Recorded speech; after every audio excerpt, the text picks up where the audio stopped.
So TMJ ankylosis is the fusion of the mandibular condylar head with the glenoid fossa and obliterating the anatomical structure and makes the joint immobilized. So this is the definition of TMJ ankylosis. There is the formation of the bony mass in the joint space. So what are the causes of the TMJ ankylosis? There is the trauma, that may include the condylar fracture. Hemarthrosis means there is the collection of the blood in the joint space, and obstructive trauma means when we are delivering the child, there is the some forceps by which we have to deliver the child. So there is the trauma on the condylar heads, that will lead to the formation of the ankylosis. Next is the inflammation, rheumatoid arthritis, ankylosing spondylitis and psoriatic arthritis. Rheumatoid arthritis means there is the inflammation in the joint spaces in the whole body. Ankylosing spondylitis, it involves the long bones like spine, and there is the main pain in the back region. Psoriatic arthritis means when patient is having the skin problems, that may also lead to the ankylosis of the TMJ. Infection, otitis media, infection in the ear, inflammation of the ear canal, and suppurative arthritis, when there is the involvement of the bacteria, there is the formation of the pus in the joint space, and parotitis, inflammation of the parotid gland, and mastoiditis. Post-op complication of TMJ or orthognathic surgery procedure sometimes also lead to the ankylosis of TMJ. Now mechanism of the TMJ ankylosis: if there is the trauma to the condylar head, then there is condylar head displaced towards the medial aspect, and there is the formation of the hemarthrosis, means there is the collection of the blood occurs in the space area, and that will lead to the formation of the callus, and eventually there is the osteoblastic and osteoclastic activities occurs, and that will lead to the formation of the hard bone. So that will immobilize the joint.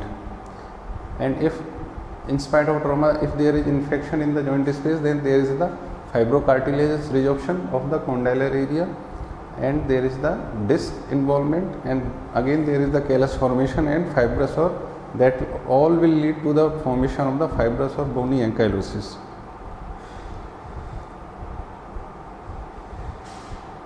Now types of TMJ ankylosis is the fibrous ankylosis, fibro-osseous and typically osseous, when there is the whole joint convert in the bone.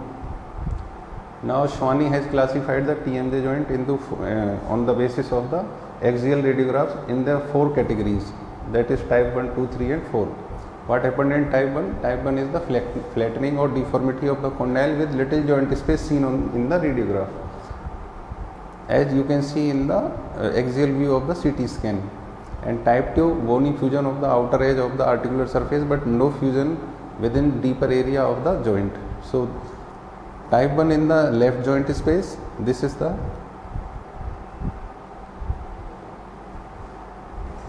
type 1, and this is the type 2. In type 1 there is a fibrous, and type 2 there is the formation of the bone. And type 3, there is the bridge of bone between the ramus and the zygomatic arch, there is the formation of the bone. After the bony bridge is excised, upper articular surface and articular disc on deeper surface are intact.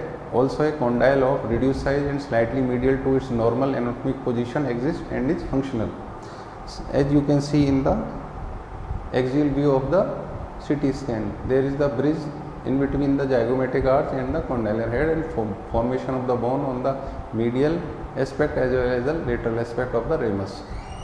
And type 4, when entire joint is replaced by the bony mass, like we can see in the left side of the TMJ space, there is a whole bone present in between the glenoid fossa and the condylar head. Topesian's classification: ankylotic stage 1, 2, 3 and 4. In stage 1, ankylotic mass limited to the condylar process. In stage 2, ankylotic mass extending to the sigmoid notch. In stage 3, ankylosis extending to the coronoid process, as you can see in this picture.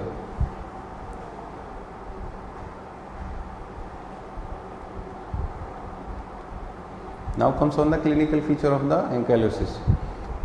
There are two types, unilateral and bilateral ankylosis. In unilateral there is the facial asymmetry, microgenia and short posterior facial height, minimal condylar movement on the palpation. If we palpate on the extraorally, there is no palpation in the TM joint space.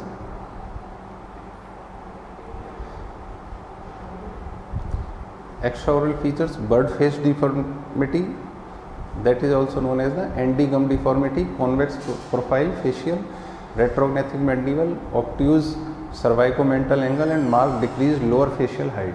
These are the extraoral findings.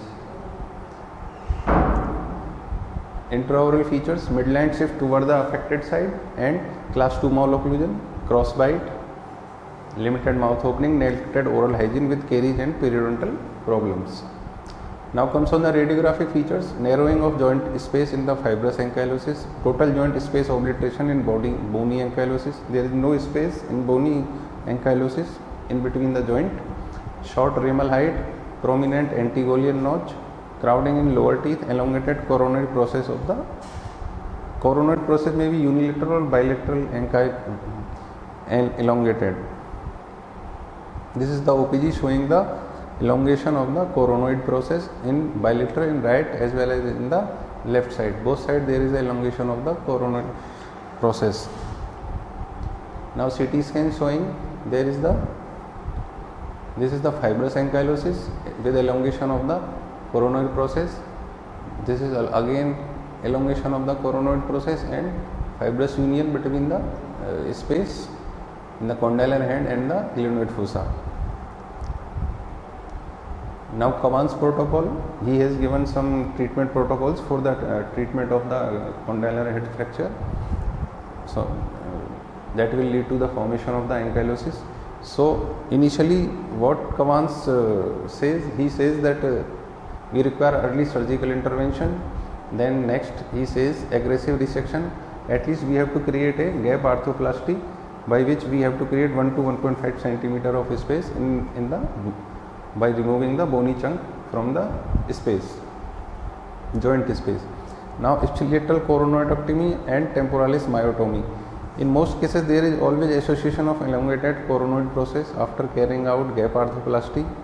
We have to consider if there is the after creating the 1 to 1.5 centimeter of space or removing the coronoid process unilaterally, if we have to achieve 35 mm of mouth opening or incisal distance, then there is no need to carry out contralateral coronoidectomy.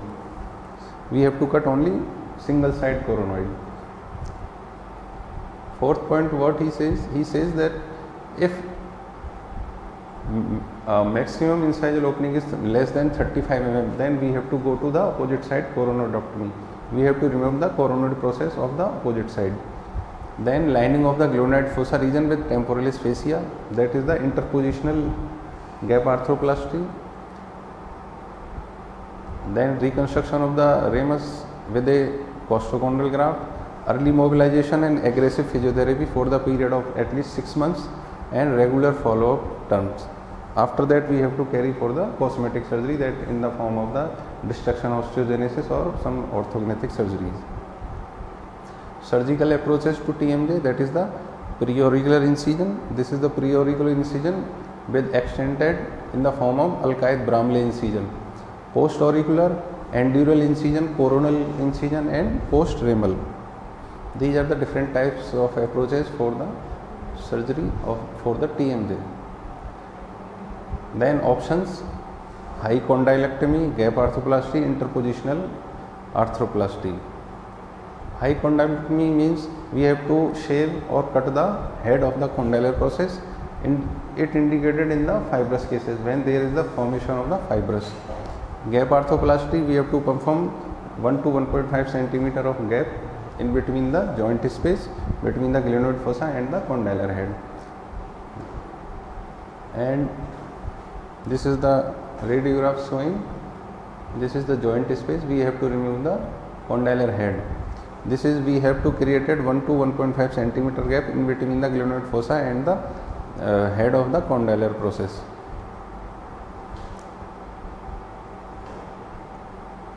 Advantage, simple procedure, short operating time, and disadvantage is creating a pseudo articulation, shortening of the ramus, high recurrence rate. Interpositional gap arthroplasty, in this we have to put some material like temporalis fascia in the joint space, that is the autograft, and sometimes we prefer to the autogeneous material, that is the temporalis flap, some heterogeneous material and alloplastic that we can put in between the both joint spaces. Then we go for the dissection osteogenesis for the correcting for the ramal height.